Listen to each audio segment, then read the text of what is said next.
Dans le but de trouver un véhicule fiable sans se ruiner, un homme a décidé de tenter sa chance à une vente aux enchères de la police. Ces ventes sont souvent connues pour proposer des voitures à prix très réduit, confisquées dans le cadre d'affaires criminelles. Des voitures de sport haut de gamme aux berlines ordinaires, la variété est large et parfois imprévisible. Conscient des risques mais attiré par les économies possibles, l'homme a vu là une opportunité d'acquérir un véhicule normalement hors de sa portée financière. Après avoir consulté plusieurs annonces, il a été attiré par une Jeep robuste, bien entretenue, qui semblait parfaite pour ses besoins quotidiens et quelques escapades tout-terrain.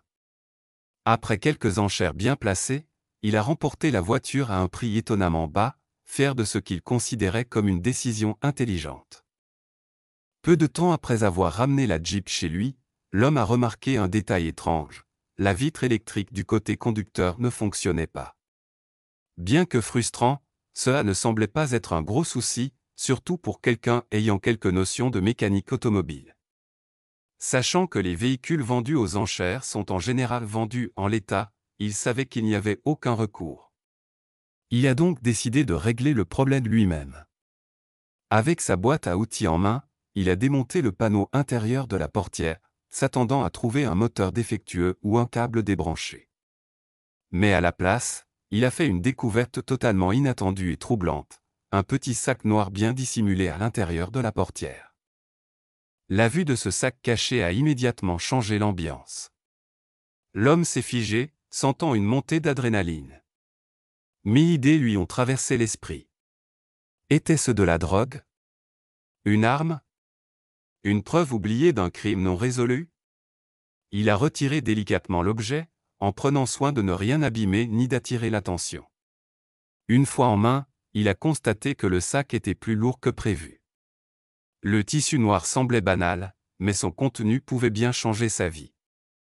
Il l'a transporté prudemment jusqu'à sa cuisine, l'a posé sur le comptoir, et a hésité avant de l'ouvrir.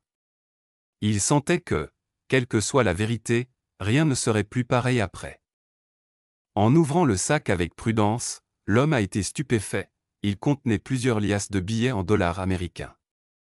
L'argent était soigneusement organisé par coupures, des liasses de 10, 20, 50 et même 100 dollars.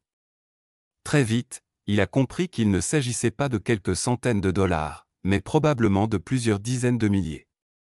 Ses mains tremblaient alors qu'il comptait les billets pour estimer la somme. Il était submergé de questions. Qui avait caché cet argent? Était-ce un oubli ou une cachette délibérée dans le cadre d'une activité illégale? Et surtout, avait-il le droit de le garder ou devait-il le signaler à la police? Ce qui n'était au départ qu'un achat de voiture malin prenait soudainement des allures de roman policier. Ne sachant que faire et peut-être à la recherche d'avis publics ou de validation, l'homme a pris des photos de l'argent et les a partagées sur les réseaux sociaux. Le post est rapidement devenu viral. Les internautes ont réagi avec stupeur, lançant des débats passionnés. Certains saluaient son honnêteté et lui conseillaient de signaler la découverte aux autorités. D'autres l'encourageaient à garder l'argent, affirmant que ce qui est trouvé appartient à celui qui l'a trouvé, puisque la voiture était désormais légalement à lui. Quelques-uns soupçonnaient qu'il s'agissait d'un butin lié à la drogue ou d'une affaire criminelle non élucidée. Mais aussi vite que le post s'était répandu, il a disparu. L'homme a supprimé ses photos, effacé son profil et a disparu d'Internet. Ce retrait soudain n'a fait qu'alimenter les théories. Très vite, les médias se sont emparés de l'affaire, cherchant à vérifier l'histoire et à découvrir l'identité de l'homme. Des journalistes ont tenté de retracer les ventes aux enchères passées et de remonter jusqu'au véhicule. Les enquêteurs ont essayé de voir si la Jeep avait un lien avec une affaire criminelle. Mais aucune preuve concrète n'a émergé. L'argent venait-il d'un vieux trafic? Avait-il été caché par un ancien propriétaire dans l'espoir de le récupérer plus tard? Avec l'homme désormais introuvable et les preuves supprimées, l'histoire a basculé en faits réels et légendes urbaines.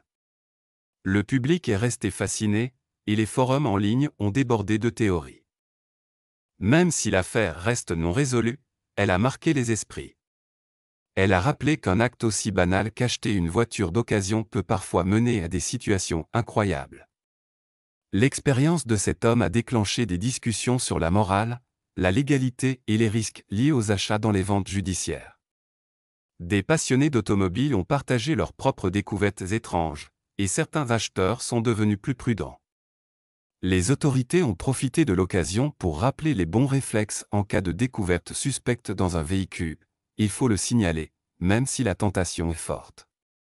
Que l'homme ait gardé l'argent ou non, son histoire est devenue une sorte de fable contemporaine, une leçon sur la chance, l'éthique et les secrets que peuvent cacher les voitures d'occasion.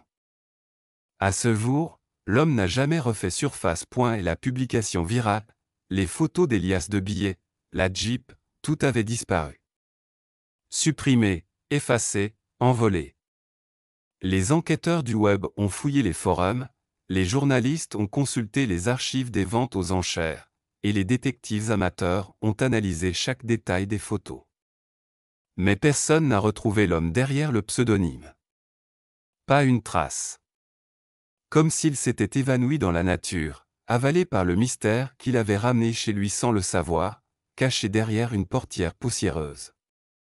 Et pourtant, l'histoire a survécu. Elle est devenue plus qu'une simple anecdote virale ou un fait divers, elle est devenue une parabole moderne. Une histoire sur l'imprévisibilité de la vie, sur les couches invisibles qui se cachent sous nos choix les plus ordinaires, sur cette fine frontière morale que chacun de nous doit un jour franchir.